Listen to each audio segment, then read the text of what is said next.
A esta hora, el encuentro que esperabas. Encuentro con la ciencia con Modesto Montoya.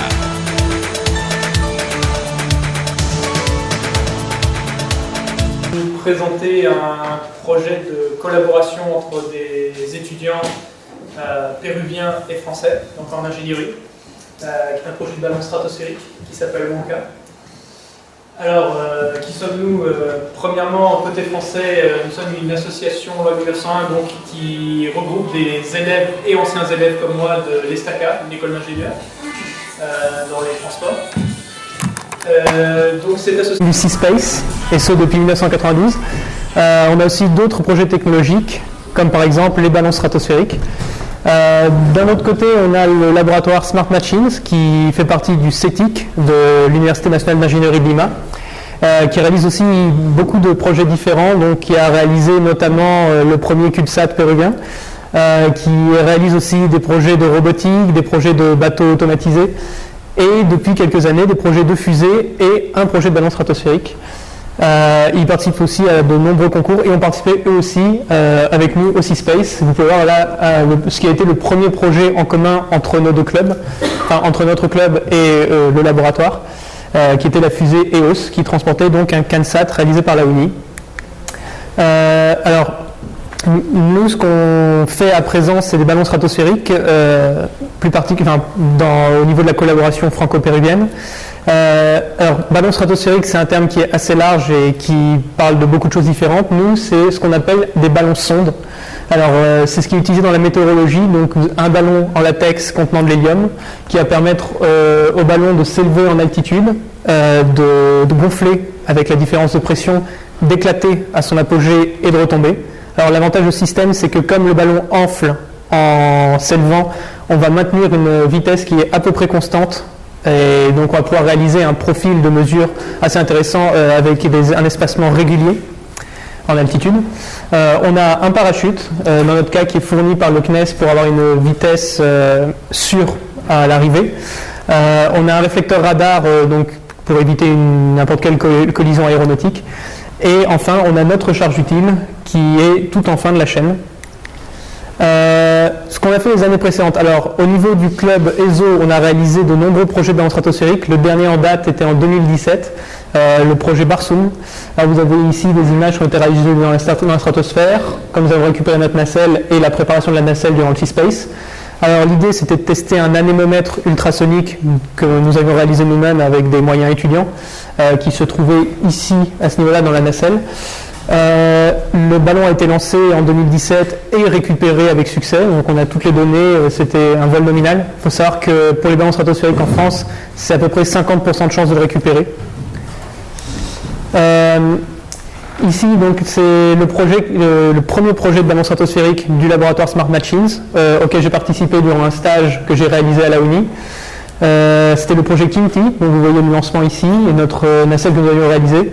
Alors l'objectif, c'était de tester un simulateur de vol que nous avions programmé nous-mêmes, de comparer les résultats qu'on avait avec le simulateur de vol et la position GPS de la nacelle réelle, et aussi de tester les niveaux d'intensité UV en fonction de l'altitude. Alors on l'a lancé dans le désert de Ica le 4 août 2018 et malheureusement nous n'avons pas été capables de le récupérer parce qu'il est tombé dans une zone qui était très difficile d'accès au début de la Cordillère des Andes, dans la région de Palpa pour ceux qui connaissent. Une équipe a été envoyée sur place pour essayer de le récupérer en vain. Par contre, nous avons toutes les données du GPS qui ont été récupérées et nous avons pu comparer la trajectoire GPS de ce ballon avec notre simulateur de vol. Donc une partie de l'expérience a quand même pu être réalisée. Alors, ce que nous faisons maintenant cette année, c'est qu'on propose un projet qui soit vraiment une collaboration entre nos deux clubs et pas juste un projet de ballon de Smart Machines ou un projet de ballon de l'ESO. Ce projet s'appelle le Wonka. Alors, il vient de l'idée que en ce moment, dans la région de Huancayo, dont est originaire un des membres de notre projet, il y a un observatoire météorologique qui aimerait développer une activité de ballon stratosphérique assez régulière.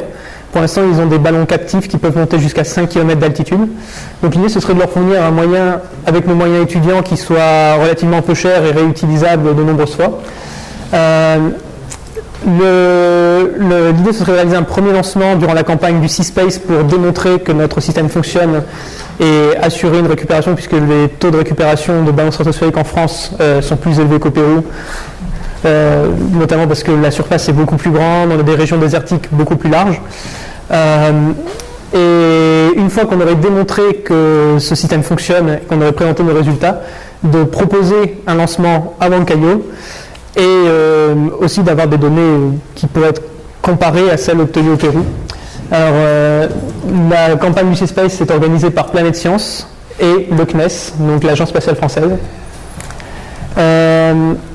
Donc, nos différents objectifs, ce serait d'avoir, alors, parce que ce sont des sujets qui sont d'intérêt pour l'observatoire de Huancayo, une mesure de l'évolution de l'intensité des rayonnements UV avec l'altitude. Donc déjà ce qu'on proposait avec le ballon du Smart Machines et qui n'a pas pu être récupéré, donc nous n'avons pas les résultats. De tester à nouveau notre programme de simulation de vol, parce qu'on a eu un seul test pour l'instant.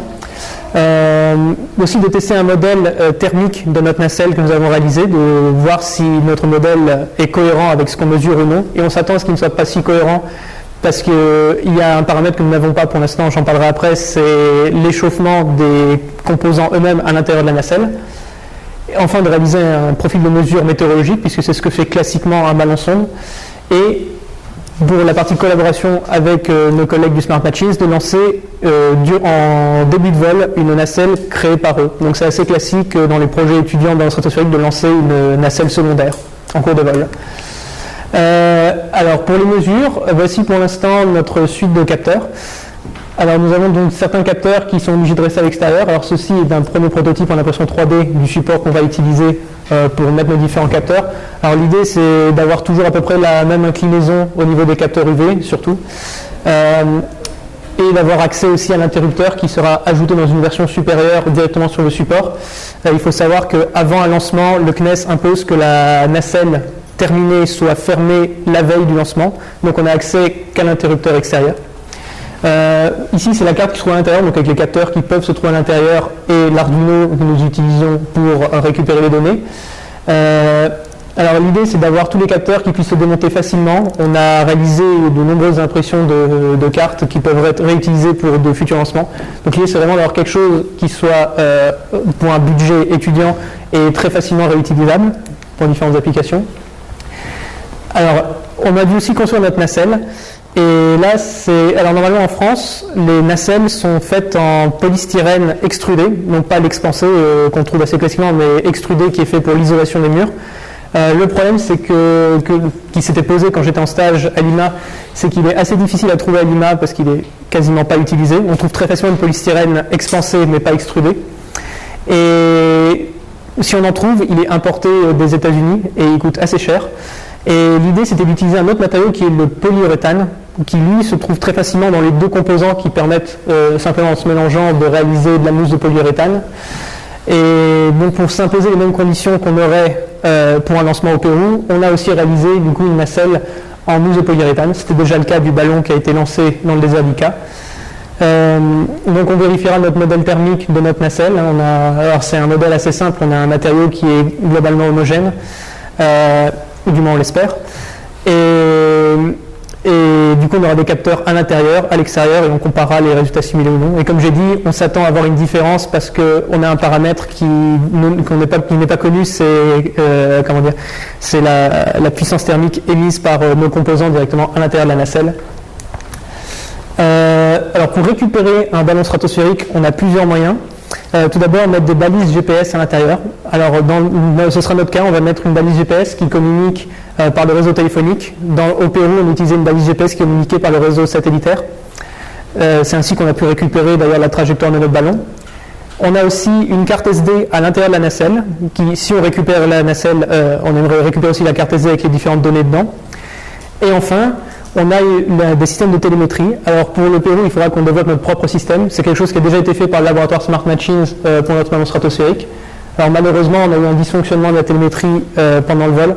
Alors le problème de la télémétrie, la limite de la télémétrie avec un ballon stratosphérique, c'est que le ballon peut très bien changer brutalement de trajectoire avec le vent. Et si on n'a pas une antenne qui peut suivre le ballon, on peut facilement perdre le signal. C'est aussi ce qui arrive souvent durant les lancements en France. Cependant, en France, on a aussi donc un système, celui qu'on utilisera pour le lancement, qui s'appelle le Kiwi Millennium, qui a été développé par l'Agence spatiale française. Alors, même problème, on a de temps en temps la télémétrie qui est perdue, mais au moins on a plusieurs niveaux de sécurité, donc la télémétrie, la carte SD et la balise GPS. Pour la partie collaboration avec le Pérou, puisque pour l'instant je vous ai présenté ce que nous faisons en France, l'idée c'est que nous allons lancer une nacelle largable péruvienne, qui sont encore en train de réaliser. Alors, ça va être un sacré challenge parce que cette année, les règles ont changé en France et la nacelle va devoir peser maximum 500 grammes. Donc, pour avoir une expérience scientifique intéressante et avoir quelque chose qui respecte les lois françaises, ça va être assez compliqué. Et on a aussi un nouveau projet de ballon stratosphérique, donc c'est aussi 100% péruvien, développé par le Smart Machines qui est en cours en ce moment. Et là, pour le coup, notre intervention à nous, c'est plutôt à titre consultatif.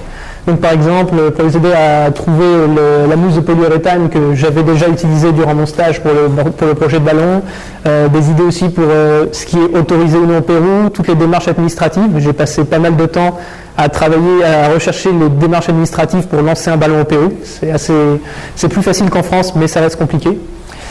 Et voilà, donc pour le coup, c'est plutôt consultatif pour ce projet-là. Et donc ce que nous planifions pour les années suivantes, donc ce que nous espérons faire, c'est un lancement à Huancayo, c'est ce que j'ai dit. Alors l'idée, c'est que les données seraient partagées à l'Observatoire de Huancayo. L'idée, c'est vraiment de leur vendre le projet, de leur montrer que c'est possible avec des moyens étudiants. Et aussi de garder une trace de ce projet, donc d'écrire un rapport qui pourrait aider à des futurs lancements dans le stratosphérique. Alors notamment toutes les démarches administratives, ce qui est légal ou non légal, où acheter l'hélium, où se procurer un ballon stratosphérique, les matériaux pour faire la nacelle. Vraiment que ce soit... en France actuellement, il y a à peu près une centaine de lancements de ballons étudiants chaque année, organisés par Planète Science et le CNES. Et l'idée, ce serait aussi d'aider à ce que des lancements ainsi se fassent plus souvent au Pérou, parce que c'est une façon assez simple de faire découvrir la science aux enfants et de leur donner un intérêt pour la science, parce qu'ils voient leur expérience s'envoler vers la stratosphère. Et on n'est pas obligé de faire des expériences très compliquées, on peut faire des choses assez simples au niveau étudiant. Voilà, donc, je veux tout d'abord remercier mon équipe que vous voyez ici sur l'image, donc l'équipe du Smart Machines aussi qui m'a pas mal aidé pour le lancement, et merci à vous pour votre attention.